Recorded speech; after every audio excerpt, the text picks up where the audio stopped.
When I was around 12 years old, my mom had just started trusting me enough to leave me home alone. So this story happened when I was about 12. We lived in a quiet and typically safe little town, peaceful streets, big yards, kind neighbors, and a cute little village area filled with shops and restaurants. It wasn't the kind of place where you had to constantly be alert even if you were walking at night. It just gave off that safe, relaxed vibe, which is one of the reasons my parents felt okay with leaving me home alone at that age. I still live in that same house with my parents even now. This happened on a weekend night. My parents were going out and leaving me home alone overnight. When we were younger, my grandparents used to watch my older sister and me. But for some reason, my sister wasn't home that night, and since I was old enough by then, they decided to trust me to stay by myself. My parents had me and my sister when they were fairly young, so they've always been pretty energetic and social. They like to travel and go out on weekends with friends. That night, they left me some money so I could order pizza for dinner. It was basically the perfect night for a 12 or 13-year-old, an empty house, video games all night, and pizza. Back then, I was obsessed with James Bond games, so I was playing one called Nightfire on my PlayStation 2. It was probably my third time replaying it. After I finished the game again, I decided to order the pizza. There was a place nearby called Johnny's. It's been closed for a long time now, but it used to be one of our favorite local pizza spots. I ordered a regular pie. At 12 years old, I could easily put down 3 slices by myself. My mom reminded me to wrap any leftovers in foil and put them in the fridge. While waiting for the delivery, I swapped out the disc and started up another game. When the doorbell finally rang, I grabbed the $20 bill my parents left me and went downstairs. My mom had told me to tip the guy $4, which was a decent tip considering the place was only a few blocks away. The delivery guy looked like he was in his 30s. He had a scruffy beard that looked kind of dirty, wore glasses, and had on a black trucker hat. I gave him the 20 and asked for a specific amount of change. While handing me the pizza and counting out the bills, he looked at me, then glanced past me into the house and said, "You alone here?" I immediately knew that was a weird and unsettling question. Thankfully, my parents had taught me to be cautious around strangers. I told him, "My parents are on their way home." Looking back, that was a pretty dumb answer. I could have just said no, but it was clear why he asked. No cars in the driveway, and a kid answering the door instead of an adult. After he gave me the change, I shut the door. I sat down in the kitchen, ate 3 slices, and wrapped the rest in foil for the fridge. Then I headed back upstairs to play another James Bond game, Agent Under Fire. I didn't like it as much as Nightfire, but it was still fun. A few hours passed while I played. It must have been around 11 p.m. when I heard the doorbell ring again. Naturally, thinking my parents were home, I ran downstairs. I called out through the door, "Mom? Dad?" But instead of their voices, I heard someone unfamiliar reply, "Hey, I need help." The person said they needed to use the phone. I called back, "Who is this?" And he repeated, "I just need to use a phone." I didn't want to look through the window because, to be honest, I was starting to get scared. So I did the only thing I felt was safe. I went back upstairs and ignored the door. Even at that age, I knew from simple instinct that opening that door could have been a terrible, terrible mistake. I was walking up the stairs that are right in front of the front door when suddenly the man outside banged loudly on the door. I heard him say, "Wait, please, I need help." What that meant was that he had seen me. He was watching through the glass panel at the top of the door. I turned around, and though it was dark on the porch, I could still make out the outline of the man's head. I couldn't see his eyes clearly, but it was obvious he was staring right back at me. I ran upstairs quickly and headed straight to my parents' bedroom. The only house phone upstairs was in their room, so I picked it up and immediately called my mom's cell phone number. At that age, I hadn't memorized my dad's number yet. My mom answered, probably after a few glasses of wine, and I told her there was someone at the door asking to come in. That comment likely sobered her up immediately because I remember how her tone suddenly changed. She sounded louder and much more concerned. She asked me a few questions. First, she wanted to know if I had answered the man or if I had in any way let him know I was home alone. I told her the truth. I said yes. Then I asked who the person was, and my mom's voice grew even more worried. She asked if anyone knew I was alone, and I immediately thought of the pizza guy. I told her that the pizza delivery man had asked if I was home alone. Right then, the doorbell rang 2 more times. I told my mom in a panic that the man wouldn't leave.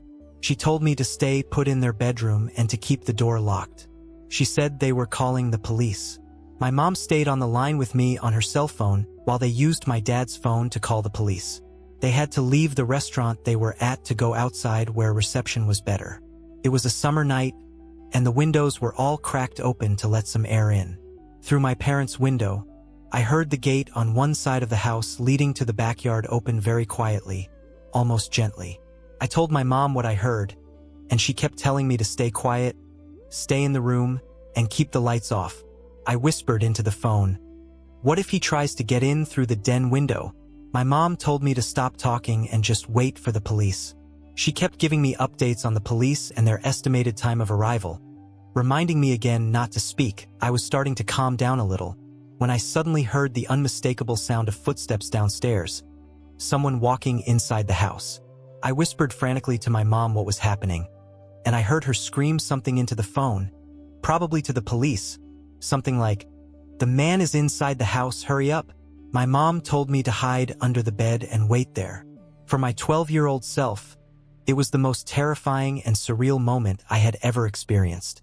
The only thing that made me feel somewhat safe was the tiny little lock on my parents' bedroom door. I heard footsteps coming up the stairs. The stairs are near my sister's and my bedroom down the hall, but my parents' bedroom is further down. The footsteps stopped for a few moments, probably because the intruder was searching our bedrooms.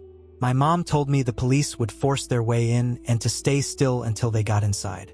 I heard footsteps moving down the hall toward the bedroom door, then trying to turn the doorknob. The door was locked. They tried several times, as if that would magically open it. Then there was a light knocking on the door, but the person outside didn't say a word. They tried the knob one more time before I heard the footsteps retreat down the hallway, then down the stairs, fading further into the house. I did my best not to break down crying the entire time.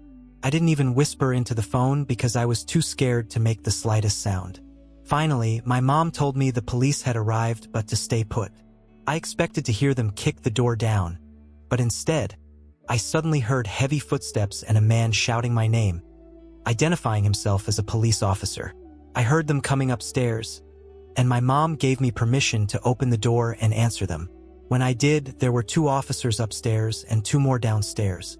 They didn't have to break in through the front door because the back door had been left wide open. The sliding back window was also slid all the way open, which was clearly how the intruder got inside. I had to explain everything to the police, including my suspicion about the pizza guy.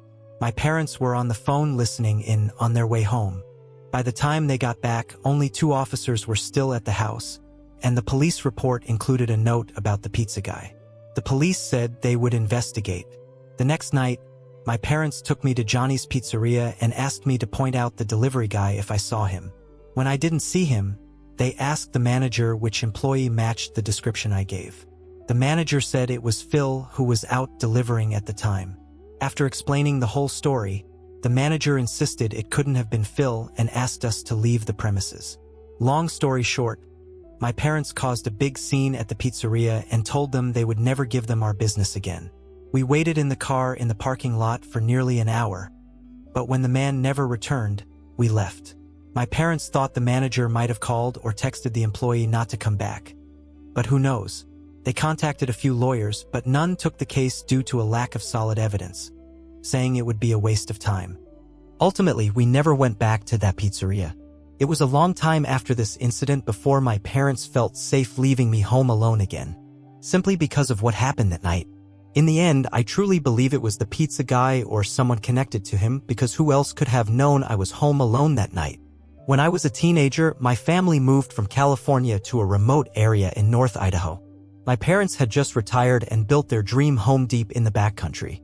There were no neighbors in sight, only endless dense forest backing up to national parkland and paper mill logging grounds. The house was huge, 2 stories, with a gym, a full bar and pool room, and a proper movie theater set up in the basement. It felt like the kind of place people dream of, remote, quiet, perfect. Or so it seemed. At the time, I was dating my high school girlfriend. One night, while my parents were out on a date downtown, I invited her over to hang out and watch a movie.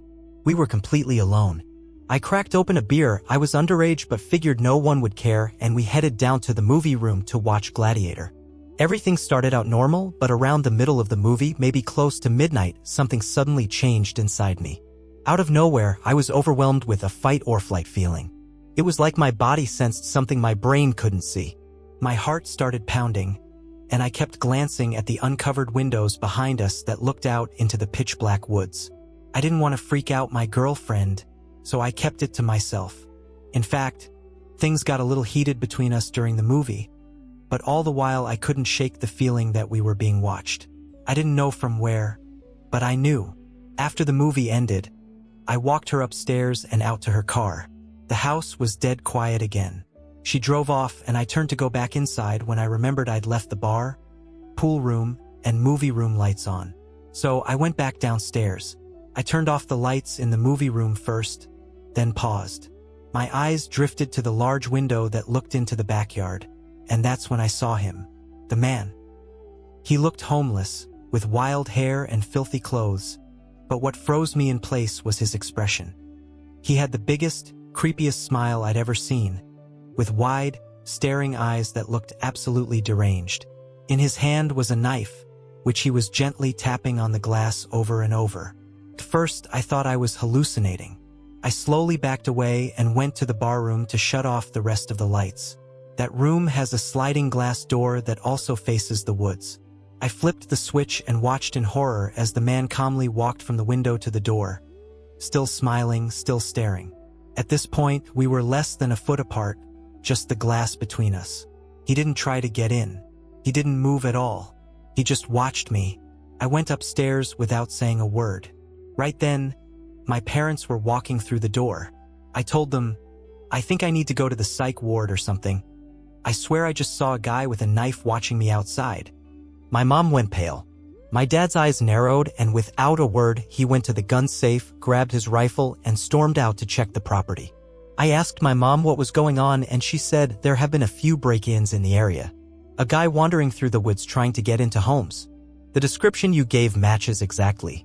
The police were called, but they didn't find anything, no signs of entry, no footprints. Just cold, black woods. That should have been the end of it, but it wasn't. That night, as I tried to sleep, I heard a light tapping sound beneath me. My bedroom was on the second floor, directly above the movie room. It sounded like metal gently tapping the glass. I tried to convince myself it was nothing. The tapping lasted for hours. This happened night after night for weeks. Sometimes it would stop. Sometimes I'd wake up at 3 a.m. and hear it faintly again. I even thought I heard footsteps on the roof one night. I checked the windows, but I never saw anyone. Still, I couldn't shake the feeling that I was being stalked and watched. Then winter came. My parents had to go out of town for a few days, but they were still nervous about what had happened. Before they left, they gave me a shotgun just in case. We also had a big Rottweiler, the sweetest dog you'd ever meet, totally silent unless something was really there. One night, while I was home alone, I heard slow, crunching footsteps in the snow outside, heavy and deliberate.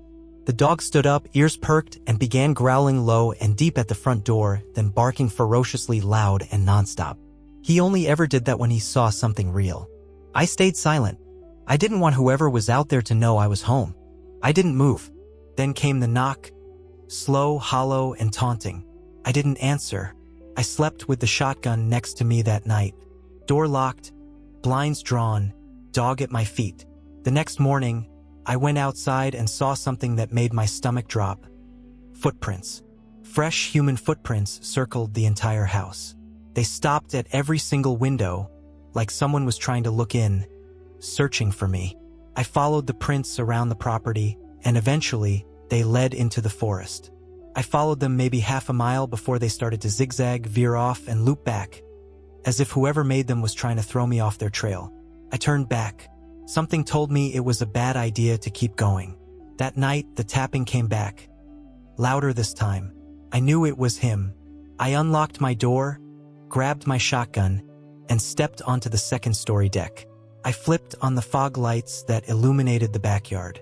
There he was, the same man, the same smile and the same dead eyes that he was holding the knife again, staring directly at me like he could see through me. I raised the shotgun and shouted, "If you don't leave, I'll put one right through you." He didn't move or flinch, just stared unblinking, grinning. I fired a warning shot into the air, and I finally got a reaction. He staggered a bit, then slowly backed into the woods, still facing me. That's when I decided to unleash the dog. I sprinted downstairs, threw open the sliding door, and let him loose. He bolted into the forest like a black missile, barking and snarling. I'd never seen him that aggressive. He had a shock collar, so he couldn't go far, but I like to think he chased that guy off for good, because after that night, I never saw him again. This happened in March of 2022 during spring break. I was in my second year of college. My friends and I, 6 of us total, decided to rent a cabin out in South Carolina for a few days just to get away from everything.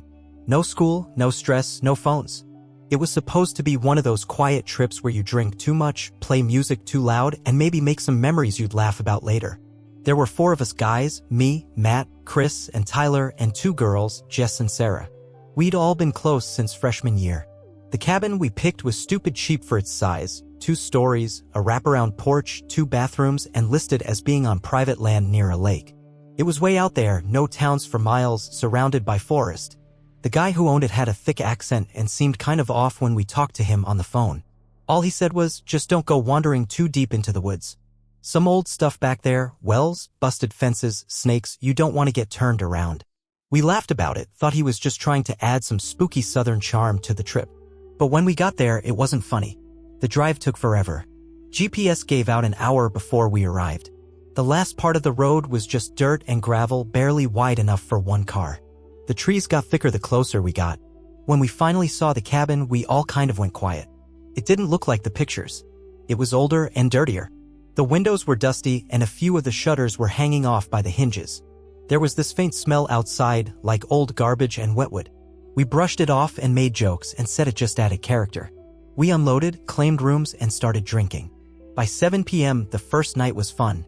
We grilled outside, cranked music from a Bluetooth speaker, and played some card games. By 11 o'clock, it got cold, so we moved inside. That's when I noticed how dark the woods were. I don't mean just nighttime dark, I mean complete blackness.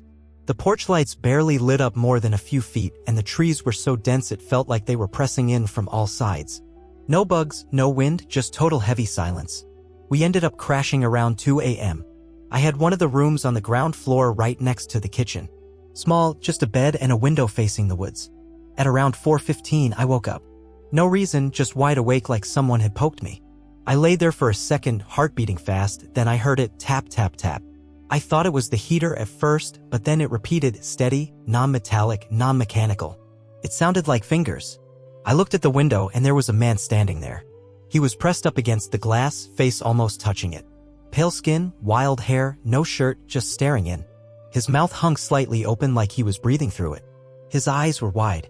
He didn't blink. He didn't move. He just stood there and tapped soft and slow like he was trying to tease me. I felt like my body locked up.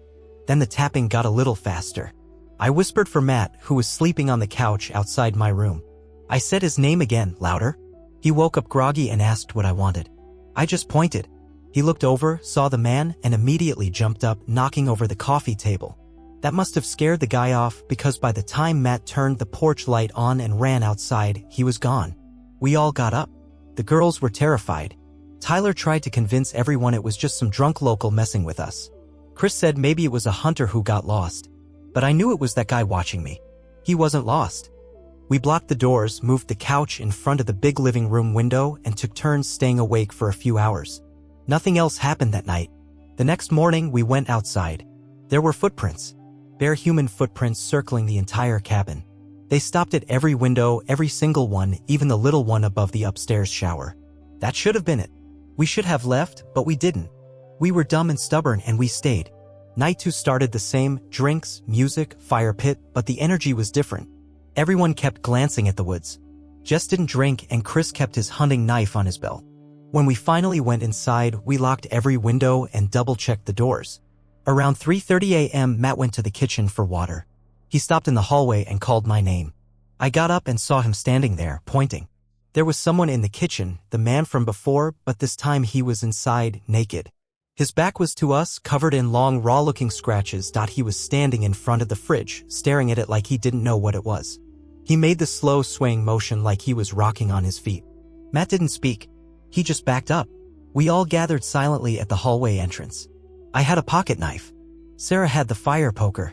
Chris grabbed one of the chair legs he'd snapped earlier trying to be funny. We turned on the light. The man was gone. The back door was wide open, but it wasn't broken. It wasn't forced. It was just opened. We left 20 minutes later. No one argued. We packed only the basics, wallets, keys, phones, and drove through the woods until we had enough signal to call the sheriff. When we met the deputy at a diner off the highway, he didn't look surprised at all. He asked if anyone was hurt, then said, "Yeah, we've had some trouble with folks squatting up in those woods. Not always right in the head." We tried to explain it wasn't just some homeless guy. This man watched us, came back 2 nights in a row, and had a key or somehow got inside.